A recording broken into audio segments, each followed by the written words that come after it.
Gold and silver are sending a middle finger message to the Federal Reserve as the prices have gone up today in spite of rates rising a quarter point.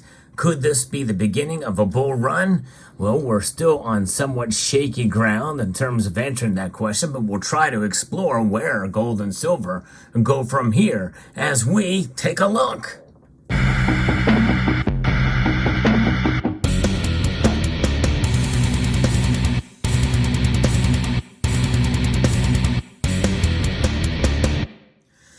Now, you'll notice I did insert a middle finger earlier, but it's not the middle finger. That's right. It is the other one, because I don't want to give the impression that I'm flipping off my audience. That is not really a message of goodwill, because what we want to see is some activity in the markets, and we are seeing activity in the markets today. In fact, what's happening with gold and silver after the Federal Reserve raised rates a quarter of a percentage point?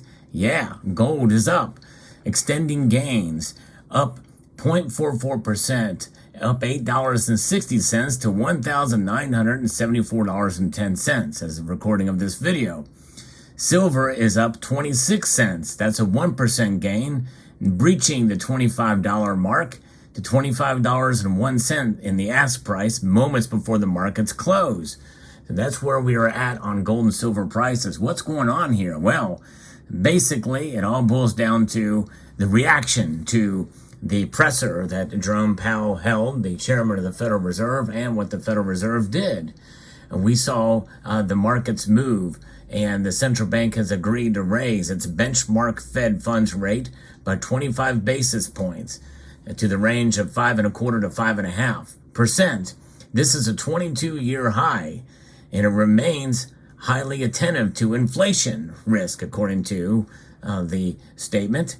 Rate hikes tend to suppress gold prices in the near term as higher rates support the U.S. dollar, according to Jeremy Brockman, President and Chief Investment Officer of First American Trust, according to this short article by MarketWatch. But nonetheless, the gold and silver are up in spite of that. And by the way, you might ask, well, what is the dollar index doing? Well, the dollar index is actually down a little bit. It's now down 0.3% to 101.01. And I think a lot of it is this baking in, this idea that we're going to see the prices go up here from here on out because, well, what's going on with the Federal Reserve and what is the message they're sending? It's a wait and see attitude. In other words, there's no hard commitment, according to Jerome Powell, and likely the market is reacting here, and we're seeing gold and silver go up as a result of it. So how is this boiled down? It's an 80-20 split, according to the Fed Watch tool. That's right. 80% say now that when the Federal Reserve meets on September the 20th this year, that they're going to leave rates exactly where they are. That's a long time from now, and we'll see how that plays out. That's where the market indicators are now. Only 20% say that they will raise it once again, but they remain determined to get inflation back down to 2%. And so we'll see how it plays out. A lot of things can happen between now and then, which means we could see a lot of the metrics change, and the indicators can definitely move in one direction or another. So stay tuned for that. Yeah. So, and again, really, no one really knows. But the thing is if that level of confidence remains 80%, thinking that they're going to leave rates where they are at, and we see the indicators and other data come forth that may support this, and if we start to see inflation numbers come in showing that inflation has softened and disinflation continues, let's say down to 2.5% or even 2.7%, likely they will probably pause. If it doesn't move much at all, they may elect to do another rate hike, and we'll see what happens. But gold and silver especially, has performed better than gold by a factor of 2 to 1, essentially here, narrowing the gold to silver ratio down to 79.21. Still very close to 80, but it has a way to go. In fact, there's more silver on the screen than there is gold. But what about this coin in the middle? That looks like it's silver, doesn't it? Well, by the end of the video, I'll let you know. We'll take a closer look at that coin to see if it is indeed silver or gold. But I did pick up some more silver recently. This 5-ounce bar is one that I got recently, and it's a nice little bar. Here's what the other side looks like. Very, very cool design on it.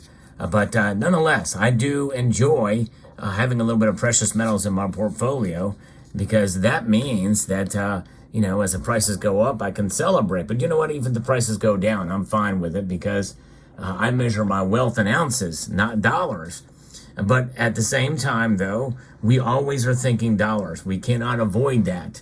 Now, that diametric and that shift of thinking, that paradigm shift that we like to talk about so much here, only can take us so far, because what it all boils down to, if we need an emergency money, or, you know, we're going to have to sell our precious metals if we don't have enough cash on hand.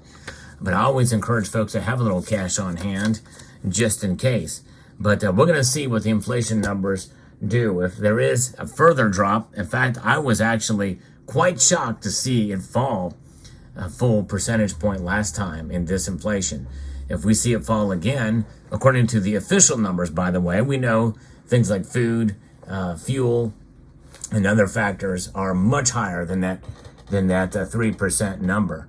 But if we continue to see these numbers fall officially, well, they may elect to go ahead and pause.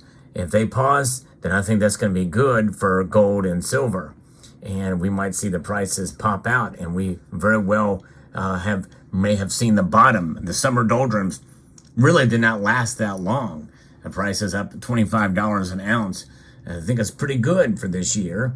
And we could very well see them continue to go up, especially if we see a cementing, if you will, of thought as we head into, and data that supports that. Now, on the other hand, and this is something we must keep in perspective, because is the price only going up from here?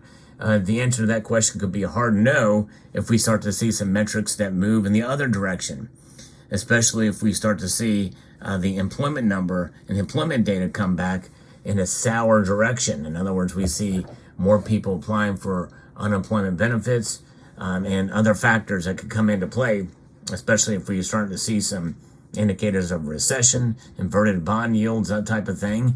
And then there is this shift of philosophy to a 50-50 or higher split on it. Then we may see gold and silver move in the opposite direction. And I'm talking down. Yeah, that's right. Fears of inflation could actually send silver and gold, and especially silver, down. Well, we could see that ratio literally. If they raise rates one more time this year, I believe we could see that ratio widen between gold and silver up to 90 and above. And I think very well we could see silver even plummet down to $21, $22 an ounce then, as we get closer to that September meeting, if the data start to move in the other direction. So we'll see. But the Federal Reserve raising rates yet again to try to fight inflation in the midst of other data that comes through means that we've got some problems on our hands in multiple different ways. Silver usually suffers especially in that regard. But if these numbers come back and there's a pause from here on out, then we'll probably see gold and silver stay where they're at and maybe even go up a little bit more. So fascinating indeed, an amazing day, a day where the Federal Reserve did pretty much as expected. There's been other news that came across. We've got a 22-year high in inflation, or in interest rates rather. Other surprising news that came by with regards to politics, that very well could play a role in economic stability, especially if things start to really heat up. If walls start closing in on the administration with regards to Hunter Biden, whose plea deal was rejected today, and also the testimony in front of Congress that there are aliens, sworn testimony of actual physical alien bodies and alien spaceships, yes, or ships from out of this world were found. Believe what you will there. Very interesting. You know what? That type of thing very well could have an effect on the markets too, especially if there's other information that comes out as a result of this. But, these are people that are testifying under oath, under penalty of perjury, saying some fairly bold statements here. So we'll see how that plays out. I'm very much a skeptic, obviously. I'm of the mind pics or it didn't happen, that type of deal. But you know what? Seeing sometimes isn't always believing. And what you're looking at here is a silver and gold eagle, what presumes to be a silver eagle down below, or a silver coin or a silver round that has the St. Gaudens image on it. That's not uncommon to see a generic or privately issued silver round with a St. Gaudens figure on it. Is that what that is too? Well, one little touch with is going to answer that question. Right, here we go. Ready? That's right. It is not. It is. You still got a light there, but you pull it up, you can see it is indeed gold. It's a gold eagle coin. It's just a reflection, the way the light reflects on it, and the silver reflecting down on it gives it that silvery appearance. But it is indeed gold. And so there you have it. I hope you've enjoyed that. All right, very good. So we're going to let the gold shine a little bit here as we end this video. And I hope you found this video informative, educational, and inspirational, partially. It's not really that much of an inspirational video, but I digress. But I want to extend a multitude of gratitude to each and every one of you for taking the time to watch this video, and to encourage you to please rate, share, comment, and subscribe.